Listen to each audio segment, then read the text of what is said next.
Hey guys, Brian Horton with BK Trading Academy. We're going to be looking at GBP USD, and I'm going to show you the best possible entry that you can ever take. We're going to be shorting because it's at a powerful resistance zone, but I'm going to also let you know before you do that, we should see what's going to happen within the next day or two because it could possibly push higher. And I can tell you it's all because of the Russia and Ukraine crisis as to why we may be shorting, but that may be coming to an end. I'll explain everything to you in a minute. But before we do, join our free Discord because we're going to be starting a weekly prayer every Monday at 5 p.m. EST.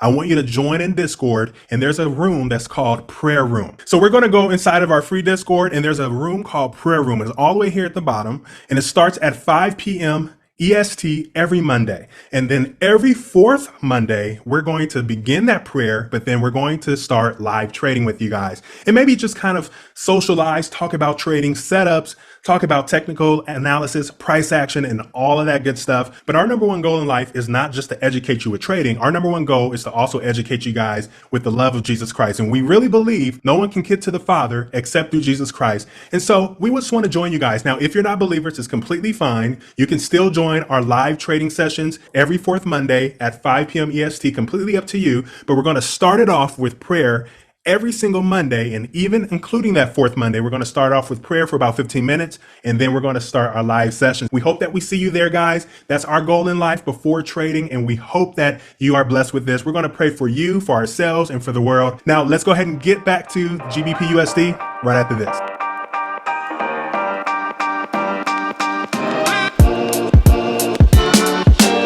All right, guys, so as promised, GBP USD. Let's go ahead and just kind of see what's going on here. Now, this is very similar to B-Swing. You guys know who've been following us for a while. We have three very important strategies that we follow all the time, in which we're 95% profitable within our academy when we drop these trades. But I'm going to explain to you why it's very similar to B-Swing and why this particular pair is very unique. We're at a very, very important level. We're at a nice key resistance level. And as I scrunch up my chart on the daily time frame, you always know that we start on a higher time frame so we can identify and see what's going on overall. We can see that we are at a very critical resistance zone. And if I just draw a straight line just like this, you will see exactly why. Okay, so since December 2020, as you can see at the bottom of this chart here, price shot up to the upside, rejected, and then not only rejected, look at this bearish candle right here. This is important, okay? And there's a reason why it not only just shot to the downside, but very forcefully, okay? And then also the same again back in February of 2023. It approached this area, it consolidated for a little bit, for a little over a week, and then it shot down forcefully, okay? And it's pretty forceful like this one here, but you can see that it took a couple days to get that nice bearish move here, all right? And then it kind of shot back down here, and let's see how far down it shot down. So I can go ahead and get my rectangle tool and draw a support line, something like this. So this is a very critical area here. And then guess what? It shot up again. Now this is sort of like a triple top, okay? And this is where we're at today in 2023 of April. And so now what do you think is going to happen? Here's a key indicator. Look at this candle right here and how small it is, okay?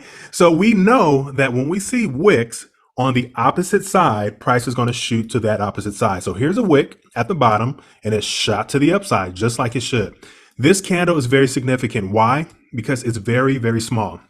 Now, we're not in the New York session anymore, so that could possibly be the reason why this candle is very small. However, I would wait until the beginning of the New York session and see exactly what will happen.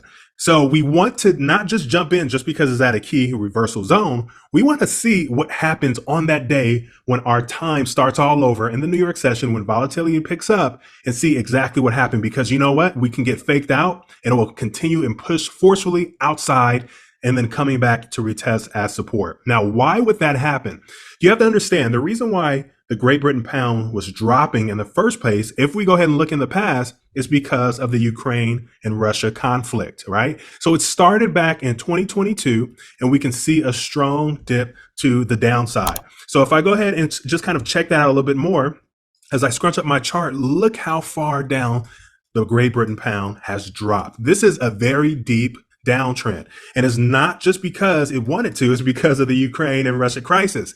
It's very, very important that we understand things like this, okay? So I must understand that if the Ukraine and Russia crisis has lightened up a bit, and not lightened up meaning like everything is ended, but we're pretty much used to the war. We know that things are starting to kind of come back together, although there's still a conflict. We know that this can definitely push back up and retrace and kind of do something like this here again, okay? Eventually. All right, so we have one top, we have two tops, and then now we have three tops as of today. And so we now know that sometimes with triple tops, it can continue forcefully up and then coming back down as supported. And if it does something like that, we can count on it continuing to the upside for an uptrend. So that's why it's important not to just get in just because it's at a critical level. We want to see some rejection, and it's okay that you wait. It is okay if you miss some pips. And oftentimes as traders, we like to rush things because we don't want to miss the critical move, and it's completely fine.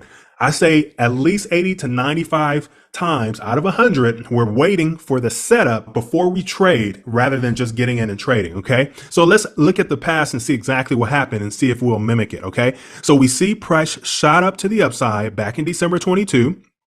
All right. It's then opened up higher, right? Or it came pull back. It opened up again higher. And now, so we see this wick here, and I'm sure a lot of people has gotten in on this wick here because they thought it was pulling back. And then the second day it shot up higher and it got a lot of people out. So let's say people got in here and they shorted. It shot up here over 70 pips, and I'm sure it wicked a lot of people out. So oftentimes we will see something like that, and it's completely okay. So that's why you don't want to just jump the gun and start selling. You want to see exactly what's going to happen. And oftentimes the market needs to settle in order to bring in new sellers or new buyers. So it's very important to understand that.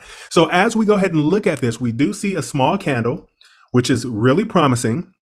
However, if I pull down my chart here, I have 22 hours left for this session here, okay? And so we want to make sure that we are kind of following exactly what's going on before we just jump in. So it's very critical to maybe set some alerts. We know that price can jump up as high as it did before in the past around this area, around 1.24470. Now, to me, that would be the best price to get in. Now, if you don't want to wait, I would put that as a second entry, okay? Secondly, as my first entry, I want to see price do something like this, reject, maybe even push up a bit before I get in.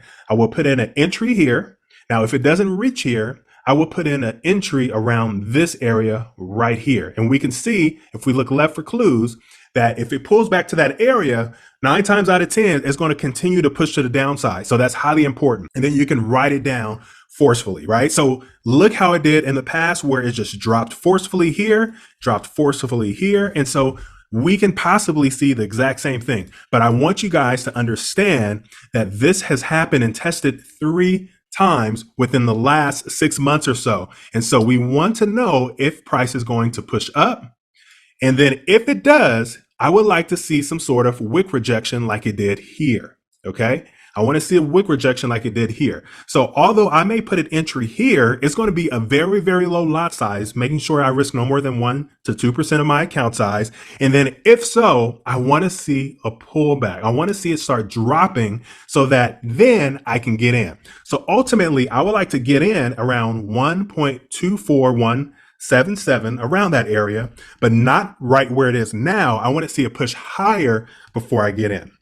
So remember, my first entry is going to be about right here. And let's just say it's about 1.24473. Okay, low lot size because it can't continue to push up to the upside. And then if it starts to pull back down, I can go ahead and put in another lot size, maybe smaller than the initial one up here. Because if it's smaller than the initial one, then that means I am losing a little bit of money. But if it starts to pull down and it gets in here, I'm starting to make up for that drawdown, that initial entry down here. And I hope that makes sense. Sometimes it can be confusing, but this is also called fractional lot sizing. I mentioned that in my previous video, the USD versus the JPY pair. And so very critical pair and very similar to the B swing strategy, except we see these levels at least within 6 months to a year. We like to see that.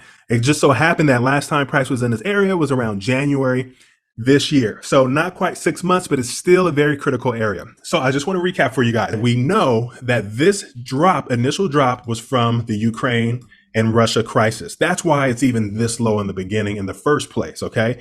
So we know that there is a good chance that price will continue and shoot up and making higher highs. And if it does, it will pull back, making lower lows. And if it does that, then I would be interested in buying because I want to see an initial push up, a pullback, and I would get back in around this area here. Anywhere within this area, I would enter a buy. Now, in regards to selling, if it doesn't make a higher high and it stays within this area and it rejects and shows wick rejection like it did in the past, I would be interested in putting a low lot size here at the top.